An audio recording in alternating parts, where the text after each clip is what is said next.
Hey everybody, welcome to the StabCast. Hoo-hoo-hoo. I'm Dizzle. And I am Mindy. And we are here to do a double-header review. We're going to start with the movie Him. Just so everyone knows, because we've been getting a lot of comments about not showing the movie that we're doing. So we're doing Him. Well, technically you got to write it backwards, right? Oh, Jesus Christ. Una momento, por favor. So we have a new celebrity back here. We have a new face of the StabCast.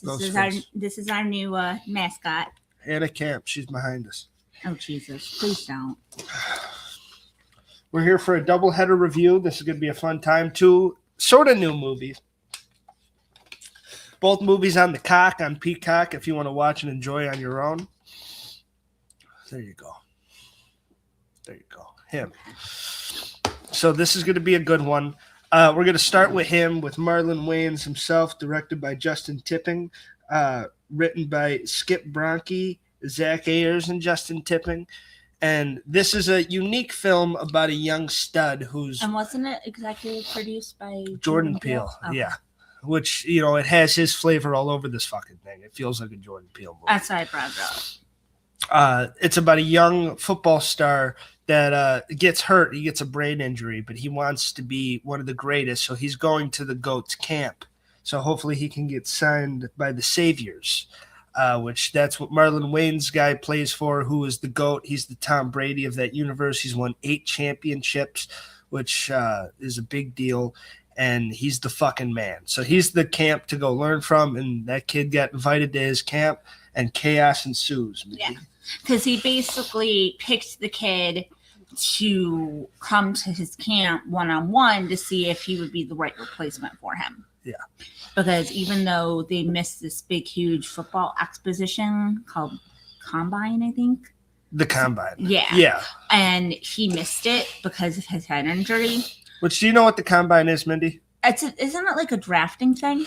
It basically for the college kids, and it's especially for the not as high draft picks, but it's for everybody to come in before the draft and all the teams visit. Oh, it's like a showcase, isn't it? It's pretty much like a showcase, and you run your 40-yard dash, you do a bunch of these obstacles and different plays and stuff, and that's when you can show what you can do in front of all the teams. So that's cool. It's pretty important for a young kid coming in the league that's going into the draft to look good at the Combine. And he gets hurt at the Combine because he gets hurt right before the Combine. Yeah, because he fucking slams his head and fucking his stitches. Or no, they've cut his stitches when the barber's fucking shaving his head. Yes, because before, what Daniel didn't fail to mention was he was on his hometown football field when he got hurt. And he got hurt by like an unknown assailant. We'll go more on about that later. But then he had to get staples in his head. And he was originally told in the hospital that if he took another hit, he was going to be permanently brain damaged. Yeah. And he's like, no, I'm going. I'm performing. And while they were getting him ready, that's when they cut his staples because everyone was talking and shit. Yeah, and they were shaving his head, and that was stupid. Yeah, that was really dumb. So he couldn't compete. His manager's a greasy son of a bitch. Tom kind of looks like me a little bit, and he's a scumbag. And he just wants to get the most money. He works for the team, I thought. Yeah, but he's his manager. Yeah. And he wants him to – everyone wants their quarterback to go to the Saviors because that's like the Patriots or the Chiefs now in this universe. Yeah. They're the top team to go to, and they win all the Super Bowls. Exactly. So this kid goes and visits with Marlon Wayans. Marlon Wayans is a fucking crazy man. He is so crazy, you guys, that I did not realize that this was the same man that played Shorty like 20, 25 years ago in Scary Movie 1. This is the same guy that went, run, bitch, run! Yeah, and the Wayans family is famous for comedy. And they've done a lot of good movies and in Living Color. I know, but I just didn't recognize him. I feel so bad. Yeah. I didn't recognize him at all. But also, that's also a pat on his back, too. Because that's saying to him, like, he can do other roles. He doesn't just have to do comedy. Yeah. He can do other things. Exactly. So I would say it spoke really well on his acting capability. It did. In spots. I do think at some points he got a little too funny, Marlon Wayans, for my liking. Like really? Yeah. There was a time where he has the young kid at gunpoint, which Isaiah White is who Marlon Wayne's playing, is the other kid is Cameron Cade. And he kind of has a gun pointed at him, and it's a serious fucking scene. But then he proceeds to suck off the gun like he's blowing it. Oh, yeah, that was weird. And it's like, all right, this is funny, like oddball Marlon Wayans, and not like this scary, like psychological shit they're trying to make it seem like it is. Yeah, so you were like, let's go back to the scary psychological shit. We don't need it took me out of it a little bit because it's like, oh, he's being the funny guy version of him. He's not being this great character that I thought he was for most of the film. I thought he played Isaiah White great, and I thought he really knew the assignment here. And if you're judging this movie on his performance, I think he does really well. Absolutely. For his first little venture into this and just being creepy and like not like a serious movie, I thought he did a good job. He had a very good way of going back and forth too. You never knew whether he was serious or not. Like when he caught Cameron in his bed with his wife. Yeah. Like he's like, doctor, like really, really like serious. Yeah. And then like afterwards he's like, I don't care, it's fine. Yeah. It's all good. And then there's like other spots throughout the movie where he does that, where like he fakes the audience out. Yeah. On what his emotional output is going to be. Yeah. Which I think kind of maked and broke it a little bit. Yeah. But I understand where they were going. I will say the movie never lost me. No, I think it was very entertaining. Yeah. This movie is like two things that it's trying to be, and I think both it actually lands pretty good, which is one, a story about like an old guy who's great at his profession that doesn't want to let it go. Yeah. And he's trying to be kind of a gatekeeper and stand in the way of the young guy, but while also acting like he's giving him advice. Yeah. And I think that's a good story in its own right. And then you have like the demon shit in the background and the occult and stuff like that. And I think that kind of meshes well into the story too. Yeah, I do actually. I feel like having a football league be referred to as satanic is very different. I mean, and we've seen this done before poorly with Black Christmas 2019. Yes. I believe I brought that up to you. But we've also seen these cult movies do wonderful things like Rosemary's Baby, which is what I would compare him to before I would compare it to the other one I just said. Because Rosemary's Baby is very much so like him. It's very up and down. It's very creepy, very cringy at some points. I mean, yeah, it's an old movie. I'm sorry, come at me when you do. But I mean, honestly, it gave me a huge, huge Rosemary's Baby feeling. Yeah, I can see it. I liked the psychological part of it. I thought that. Now, my one critique is that we talked about it being a Jordan Peele executive produced. This feels like Candyman, which it feels like it's trying to be a Jordan Peele movie. And it's doing all, like, it's looking at Us and it's looking at Get Out and it's using those tropes almost, and it's using the vibe of that movies. Everything has a lesson vibe. It feels like elevated horror, but the writing's not quite up to par in these movies as it is in the other ones. It doesn't have the great script that Us has. It's trying to, and it's trying to give us that vibe, but it does feel a little lesser than those things. And I think that kind of hurts these movies. It does. I mean, when I was watching it about halfway through it, I was like, Jordan Peele's got to be involved somehow. Yeah. Like, I'm not going to stop and figure out what, because then I won't go back to it. But I'm pretty sure Jordan Peele's involved somehow. But it almost feels like a discount Jordan Peele movie, and you don't want it to feel that way. Which is what Candyman felt like. Yeah. So besides that, and I do think that a lot of the horror in here and a lot of the scary shit and there's a couple jump scares, but it's mostly the horror aspect just relies on being like, what the fuck are they doing? Like, what the fuck is this? Yeah, like the blood transfusions. And also like the one time they were at his training camp and they had these young boys come in. And now Cameron did not realize that the pain reliever that he was being given by the team doctor, Marco, was actually blood. Yeah. He had no idea. So he kept on getting shot up with this blood that was giving him like supernatural abilities and stuff. And they were doing a training thing, and they made this guy stand in front of, I'm going to have Daniel fill in the actual blank here because I don't know what the hell he was standing in front of. Oh, it's just I'm not sure what it's actually called too, but it's one of those machines like at football practice, where it shoots out the ball, and it's kind of designed to like catch it. Like it's basically receiver drills where you stand in front of it, you catch the ball, and then you go and run with it or something. Okay. And they were making it seem like, and I have heard of this before on football teams, to where to toughen guys up a little bit, you'll let that go. You let that shoot off balls at the rib cage, and that kind of strengthens your abs a little bit. Even though it's not a practice but used never by in the everybody. face. Not like what they do it in the face. No. Yeah. And that's what they do. They have it shoot up at the guy's, forehead, and it's basically he's getting pounded with balls. Yeah, like every time someone doesn't catch Cameron's throws. Which, might be fun for some people, but it wasn't for him, getting pounded with balls. And he's just taking all these balls in the face, man. And he was bleeding, and he was just... And Cade's getting pissed at the other teammate. He's like, and then they start yelling at each other. Your sister's a bitch, shit like that. And then he actually broke it up. Marlon Williams' character is like, no, stop. We don't talk like this. We're a team. And it's like, a team? You're killing this other guy. You tried to kill this other young kid. Yeah, and then he gets up and he's like, thanks for the opportunity. And it's like, Jesus Christ. And then that was the first little, like, taste of, like, hey, this place is fucked up. Yeah. And I think they did that well. And, like, Cade being like, because it seems super serious, but it also is like, well, maybe they just do it like that. It didn't seem like shit's really fucked up yet, but it was scary. Yeah, I was starting to get there for him. Yeah. He was starting to feel like maybe this isn't for me. Yeah. And maybe it is. I'm not sure yet, but like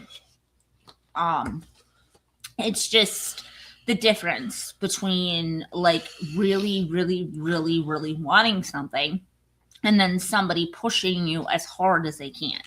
And then the other scene that really like takes it home, and then that's when Cade realizes, like, all right, I'm not in a good place. This is probably a bad place. And that's when they're running drills against these big defensive backs, and he's running passing drills, but they're coming to hit him. So he basically has to like go on them full contact. And they put him in a wrong helmet too. Yeah, I guess they put him in like a linebacker helmet. And linebacker pads and stuff.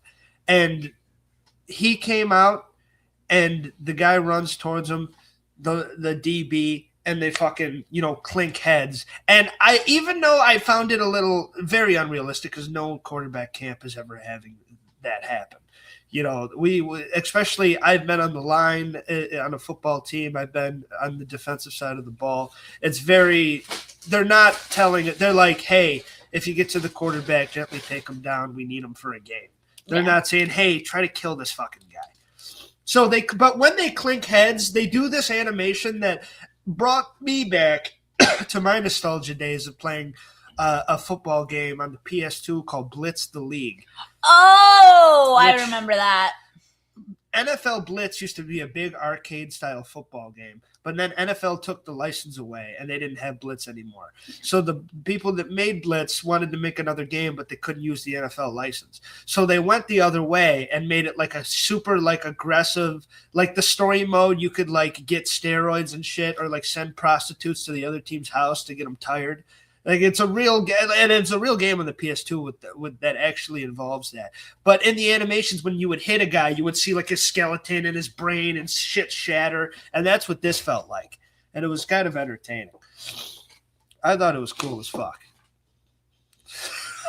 Hello. I couldn't see what this said. You got to get in on the talk. I had to get in. You got to get in. But yeah, so that scene was pretty cool, and that's when they really showed, hey, we don't give a fuck about anybody, because that dude that tried to hit Cade is like paralyzed on the ground and has no movement. And I like the way they do it to when they show it in that scene and it's kind of blurred out, so you think it's Cade that's hurt, but it's the other guy. Yeah. And then Marlon Wayans is like, I'm so fucking proud of you, and they're all like jumping around like saviors around this guy just fucking twitching on the ground, which is really fucked up. But that was a crazy scene. It was a crazy scene. It really was. And that, to me, is what kind of screamed like, oh, no, this is a cult. Yeah. Like, this is not, like, this isn't cool. Something's going on. And I knew from the beginning they were going to have some demon type shit, especially when he gets hurt on the field when that thing strikes him down. But then he's like walking in the locker room in the beginning of the movie, and he sees this fat dude with red face paint, this fat bald guy, and it's like, all right, that we're doing some devil shit here. And I thought it was, I honestly like that in the movie, and I like how, because it, as a football guy. And this being like, because this is a sticky territory of, these are two genres that really don't mesh that well or go together that much, is the classic of a football movie and the horror genre. You don't see those two, intermingle. Sometimes in the horror movie, one of the guys that's like in the slasher is the quarterback. Yeah, but that's very surface level. You maybe see him throw a ball and then he gets his throat slit and it's over. Exactly. We've never had a full out just football with horror elements movie. Like a sports horror movie is really just one of the guys that's about to get killed wearing a Letterman jacket. That's like, oh, that's the sports guy. That's the jock. That's the Chad. Yeah. And there's always somebody in a Letterman jacket. But besides that, we don't see. So to see, as a football guy, to see them try to mix that. And there was at times that I got a little frustrated because it felt like they were trying to make it like a movie and not really staying true to football. Like there was a couple of the things said or the couple of the ways that, but I do think that they stayed pretty loyal. And the fact, like we've seen this, if you're a football guy in the league, you've seen Tom Brady, who is the GOAT. And now you see Patrick Mahomes, who both I absolutely fucking hate being a Buffalo Bills fan. But you see like kind of the transformation of like one of the greatest and then the new greatest. They play each other in the Super Bowl even. And now one goes away and one's. It felt like Kane was Pat Mahomes and this guy was Brady, and I was like seeing that unfold. And like they're like transferring blood to each other and shit. Like this is like a conspiracy theory, probably around the NFL. That's actually like a real thing. Probably is, honestly. And I'm sorry, who was his wife? I couldn't quite place the actress, but she gave me a heavy like. Oh, the blonde chick, yeah. Kind of Lady Gaga, but also kind of Bella Thorne-ish. She sounded like Bella Thorne to me.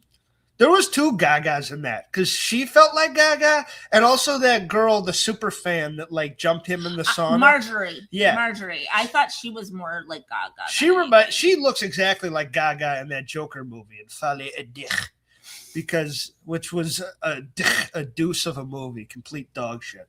Okay, let's be nice. We got to be nicer to people. Well, I love Lady Gaga, and if you want to watch a good, musical type with Lady Gaga, you watch A Star Is Born with her and Bradley Cooper. Yeah. But if you want to see a shitty dog shit one, you watch the Joker Fallait et Dich. Oh my god! Which the first Joker is fantastic too. Even though he smokes about 50 cigarettes in that movie, almost made me go back on the wagon. Oh my god! But that's a good movie. This movie has a lot of fun stuff in it. It's got a lot of that psychological shit. It's got a lot of that get out of him, like going into like an isolation tank or something and creepy shit happening. Mm-hmm. I like this movie. I like the final showdown with him and Marlon at the end when he's like, "You want my spot, motherfucker? You're gonna have to kill me for it." Yeah. I thought that was cool. I liked him obviously winning that, even though Marlon fucked him up bad and broke his arm, which is like, as a quarterback, that's the worst thing you can do. Yeah. But he fucking kills Marlon in spectacular fashion, goes out to the yard, and then there's this And it's cult. really cool, though. I hate to cut you off, but it's really cool the way that he kills him, because he actually kills him with one of the football helmets that are there in the shrine of everyone that was ever the GOAT. So I thought that was quite interesting. Yeah. He could have used anything. He had a hammer on him, so he could have used anything. Yeah. But instead, he used the football helmet of all things. So I thought that was kind of cool. Yeah. He had the blood of Joe Montana running through his fucking veins. And he killed him. I wasn't going to go that far, but okay, Daniel. Well, I mean, if you think about it, like it goes from Montana to Brady to Pat Mahomes. That's the GOAT blood. Yeah. So it's not that big of a stretch. But he kills him. He goes out to the field. There's the cult. There's the team, the saviors. We're ready to sign you. The wife. Yeah, the wife, everybody. Which the wife really was like an underrated role. She was kind of hilarious in this movie. Well, that's what I'm saying. Who was she played by? Jesus Christ. Doug, this is our method. Okay? This is what makes our show gel. The fact that we... Julia Fox. I've never heard of her. Elise White is her name. And damn it, she's good in this movie. She's really good in this movie. She's very, very good character. And... So I enjoyed that he was brought with the decision, hey, sign the contract, or B, become like the biggest badass ever and kill everybody in the field with one arm. And he just fucks he's like, nah. And then he just fucks everybody up. You know why he fucked everybody up, though? Because he threatened his family. Yeah. And also, it's a good point for me and Sharon. They showed a picture of his father. Yeah. So everything came together for him, and he realized that his dad was the reason why he was even there. Yeah. Well, that was the whole thing, is his dad kind of bred him to be this superstar. And then Sharon is right. Tom did say, I'll kill your whole fucking family. Yeah. If you don't sign the contract. And that set him off. Yeah, absolutely. But I mean, he knew, there was two decisions. They were obviously going to kill him and his family, or he fucking signs the contract and becomes the devil. Yeah. But the way that his life worked was family, God, football. For Isaiah, it was football, family, God. Yeah. So that poor manager got fucked up at getting put on that wheel after, too. He was just trying to save he was trying to make him some fucking money, and this is how he gets rewarded for it. He deserved it. Tom's bastard. It was a good ending to a pretty damn good movie. Overall, I'm going to give it an 8 out of 10. Okay. Because I think that this is fun. A lot of people shit on it, and I think kind of for no reason. I think that this deserves a rewatch by a lot of critics and stuff. It's a good movie, and it keeps you entertained the whole way through, and it's creepy enough, too. I watched this with the lights off. I was a little skeeved out, but it was a good film. I'm going to give it an 8 as well, just because it's one of those movies that it's hard to judge it any worse or any more than what it is. It just seems like one of those even 8 movies. So, I mean, great job to everyone behind it and whatnot, but I can't give you a 9 or a 10. Because also, my lighting corner, I will have to say, it was a little dark. Wasn't that dark. It was a little dark. You like the daytime scenes better. Yes. Because I can see. All right, now try to write the Black Phone 2 backwards.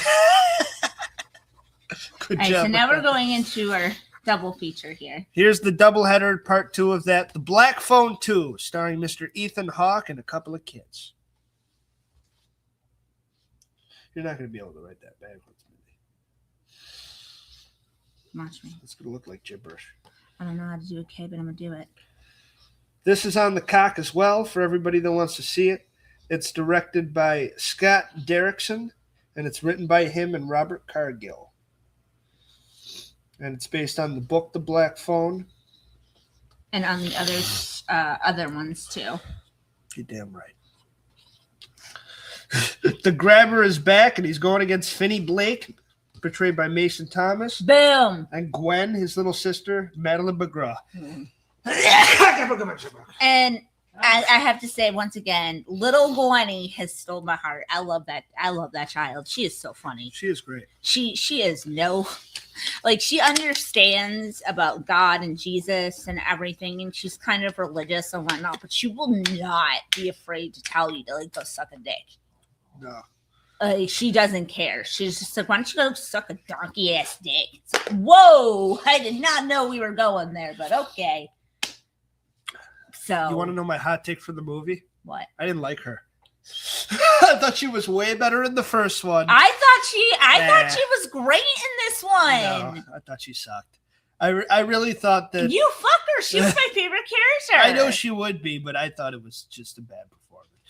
I thought the shit talking lines like that, like, oh, you dick dusting gibber magoo, like she was always doing shit like that, and it was inventive. No, okay? It's because she was funny in the first one and she said fuck a lot, so they're like, let's play on that.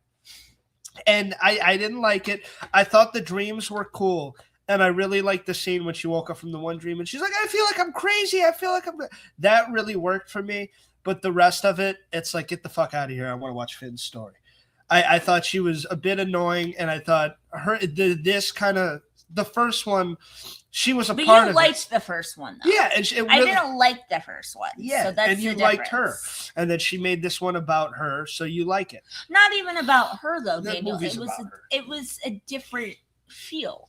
you go She's the from a lead. haunted kid movie in the basement to kind of a Freddy Krueger-esque film. Yeah. Like, That's you go exactly to what it being in was. the It was dream. Nightmare on fucking Black Phone Street. Yeah. So, I mean, I thought it was a good movie. But It was all right. also, I prefer Nightmare on Elm Street to a kidnapped child movie. That's just the way I am. But I thought it was really cool, like, when he was screwing with her, when he had Finney on the phone, and he's like, have you figured out what I wanted from you yet?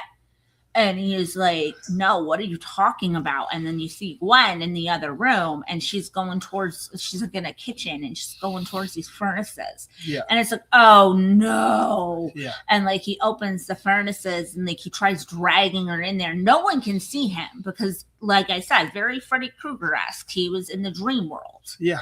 So, and I liked that. And I also really, really did like the fact when they rescued the 3 boys and whatnot, and she had to stand up to him. And Finn saw where he was going, because like the skates were still making tracks and whatnot. So Finn was able to see where he was going, and she ripped his mask off. And then Finn caught up with them, and she's like, "Oh, you're so fucked." Yeah. And I thought that was a cute little quib. And he grabbed him by the back of the head, and he is like, "Hell isn't flames, Bill. It's ice." And he starts like smashing his head through the ice. Yeah. And like you actually see like blood coming through, and it's like, "Oh wow, that's pretty cool." It was pretty cool. Like that's pretty sweet. And like, because before that they actually had her in a carriage, and they were trying to keep her awake, but they wouldn't let her do anymore. So she decided to go to sleep. And they're all like, she accidentally went to sleep. And Finn's like, accidentally my ass. Yeah. He's like, she didn't do this accidentally. She did this so she could fight. Yeah. So I don't know. I have a different opinion towards it, but a lot of other people do. You're either good with it or you're not. It's different. Yeah, I just thought we had a good movie with Finn as the lead in the first one. And then it's like, well, let's take him, put him in the background, and then the funny one. Yeah, but they could have kept him home like it was originally going to be. He was originally just going to send her off by herself, and not come. Yeah. And then he decided at the last second to go. It's just, you had a movie that really wasn't supernatural, and then you made it supernatural in the second one. Not sure. The first one was kind of supernatural. How was that phone still going off? Telling him, where did you go? Yeah, but that's a little bit compared to, oh, your mom got killed in the past and he's telling you now and it's Back to the Future. But well, she found out that her mother didn't actually kill herself. He did. Yeah, and I just think it was kind of too much. It was way too It's also not Daniel's cup of tea, honestly. This type of movie is not his cup of tea. It can be, but it was too much going through the past, the dream, and yeah, the foggy little fucking the VHS camera that they used for that was pretty cool, and I did find those scenes pretty sick, but I don't know, it just felt like a stretch. It felt like, okay, we really need to explain why he kidnapped this little kid, and there's this whole backstory. We really with the need whole to explain family. the whole backstory of him. And I thought there could have been a better backstory that didn't need to link it all together. I thought the cool part of the first one is the grabber just grabs random people. He grabbed this random kid, and now we're figuring this out. Not the whole coming in a full circle. And Yeah. having the entire family. Well, I killed his involved. mom, and now I got to get him, and he killed me. I don't think he knew it at first. Yeah. When he first kidnapped Finney, I don't think he realized who he was. I hope not. I think he was just a regular kid. Yeah. Honestly, I don't think he put 2 and 2 together. No. And I like Barb. Barb, oh my God, poor Barb. Barb was always trying to be that strict, level-headed woman, and Gwen's just nah, fuck you. And then you had that fucking Annie Oakley bitch, the cowgirl. You leave Cherokee. What's her name? Cherokee? It was something. Mustang alone. Okay, I liked her. She was cool, and I did like the time when she's like, Barb, you're being a bad Christian. She's like, you're letting these people die. You're being a bad Christian, Barb. That was pretty funny. Yeah. But a lot of this movie did work for me, and I don't want it to seem like it didn't. I just think that Gwen's performance was a little ham-fisted, and it was a little of a bunch of shit that's already been done before. Whereas we had a boy hero that got kidnapped. You know, you would have thought it might have been. He was still a hero in this movie, though. The only reason she was being targeted is because of him. He was her sidekick. Yeah, but the only reason she was even being targeted was because of him. To get to him, yeah. But that it made up. She had 80% of the screen time, in my opinion. I mean, we got a good amount of scenes of him by himself with the payphone and shit. Especially, I'm just glad that we saw the grabber for more than 2 motherfucking seconds. That's all I'm saying. Yeah. I'm just glad that we actually got to see Ethan Hawke in this one. Yeah. And not just sit through a movie starring Ethan Hawke and you never see him. But those scenes also mean more when he pops up in the basement and he does some creepy shit. Those scenes mean a lot because it's not throughout the whole fucking movie. And I find that creepy in its own right. Is when he does show up, it's impactful. Yes, this movie is more of a starring vehicle for him. And I think that that's a good thing for sure. But the Black Phone 1 is not a bad movie. I know we have complete different opinions on this. Or you like this movie and don't like that one. But I think the Black Phone 1 is still the stronger film. Okay. I give this a 7.3. I think it's a fun experience. The dream scenarios are cool. And even though it's not a slasher, so I'm not going to say it's a slasher that doesn't slash. But it's a horror movie where, you know, very few people actually die. A lot of people get saved. I thought that Armando guy was screwed, though. Yeah, I mean, you can't even kill Armando. You got to save his fucking ass, too. He fell in ice. He should be frozen to death. And he got pushed down. Yeah. With his boot, he was dead, dude. Yeah, like if you hold someone underwater for more than 3 to 4 minutes, they're done. But I think it's kind of impactful that these 2 movies with the grabber doesn't really grab anybody. He doesn't really kill anybody. He's about to the whole time. But he does come across, I'll give it to you, he comes across creepier in this movie, and the performance is probably better because there's more of it. I'll take it. Yeah. I'll take it. I'm glad that we got more Ethan Hawke, and I agree with you on that. There was a little too less in the last movie, and I'm glad we got more of him in this one, even though it made more sense for him to be in it when he was alive. Yeah, that kind of made no sense to me. It's like, why does he have more of a screen time dead than he does alive? But okay. It's crazy, though. I watched this whole movie, and I didn't think of Nightmare on Elm Street once, and then you brought it up. I'm like, that's the movie. Tina, remember Tina in the beginning? Well, yeah. When he's, like, spinning her around and shit, that's, like, definitely Tina. Yeah. Well, that's towards the end, too, when he does that in the phone booth. No, not in the phone booth. When, well, yeah, she was in the phone booth, but she was in the kitchen. They do it twice. Yeah. But it was yeah. The second one's really creepy when he's fucking spinning. I thought he was like slitting her throat. I did too because of all the blood. Yeah. I was like, oh my god, he's killing her. And when he's like, wake up, I'm like, dude, she's fucking dead, Finn. She's not waking up from shit. But she did. And I also thought the exploding of the payphone was kind of cool. I think the scene that really made me and what made me think, all right, this is about this chick too much, and I think she's kind of making it not that good, is the final stand down with the dad and stuff in the snow when he's like, we gotta leave. And she's like, no. And then we have to fucking explain the whole backstory that we just saw.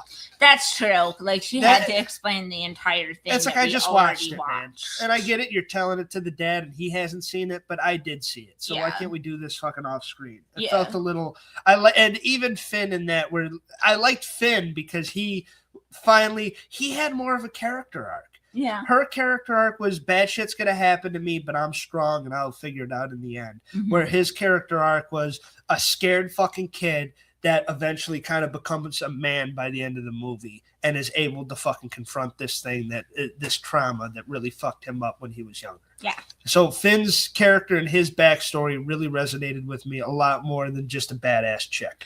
Absolutely. I just thought she brought a certain little je ne sais quoi to it. She did, and her being that Nancy role, I think she did it fine. Or not? That's Nancy, right? The Nightmare. Nightmare on Elm Street's final girl is Nancy. Yeah. So I thought her being the catalyst for the dreams and her waking, and like I said, that scene when she woke up and she's like, "I feel like I'm crazy. I feel like I'm crazy," and just the tone she says it, that felt like perfect acting. Mm-hmm. That was really good. So I don't want to completely shit on her, even though I already have. But I'm going to go 7.3. What do you got? I was gonna go with 8 Okay. because I really enjoyed it. I just can't give it any more because of the fact that it was really hard to see sometimes. The lighting corner. The lighting corner, of course. It's just, I'm sorry if I can't see your movie to a whole. I can't give you a perfect score. I just can't. That's fair. I mean, there's people out there that have worse worse visual disabilities than I do. And I feel bad for those people because they're probably just spending money to go to the theater and they can't see your movie. Exactly. Use your lighting. Yes. There's lighting there for a reason. Yeah. That's my whole thing. Like, yeah, it's supposed to be in the dark and everything, but like, use your lights. Just because your scene is in the dark doesn't mean that everyone has to be in the dark. Use your lights. It's a good quote. Yeah, use your lights. What are we thinking for next week, Mindy? I was going to let you choose. Okay. Oh, just so everyone knows, Netflix has finally released the newest season of Nano. It is a soft reboot. It is called Girl from Nowhere: The Reset. It is not as good as the first 2 seasons. She's in a completely different body. And she kind of talks like an alien. She talks like an alien. Yeah, she's like nano this and nano that, and nano this and nano that, like nano happy, nano angry, like that kind of stuff. Yeah. And then like in the second episode, she doesn't do it as much, but like she does talk about humans as if they're a completely different species than she is. So it's just a little weird. We're going to do Bone Lake on Netflix. Bone Lake! That came out in 2024, so make sure to go to the flicks, check that out, and join us next week. Alrighty, guys. Hoo-de-hoo. Subscribe, like, all that bullshit. Join us. Join us. And we will see you next time. Goodbye. Goodbye.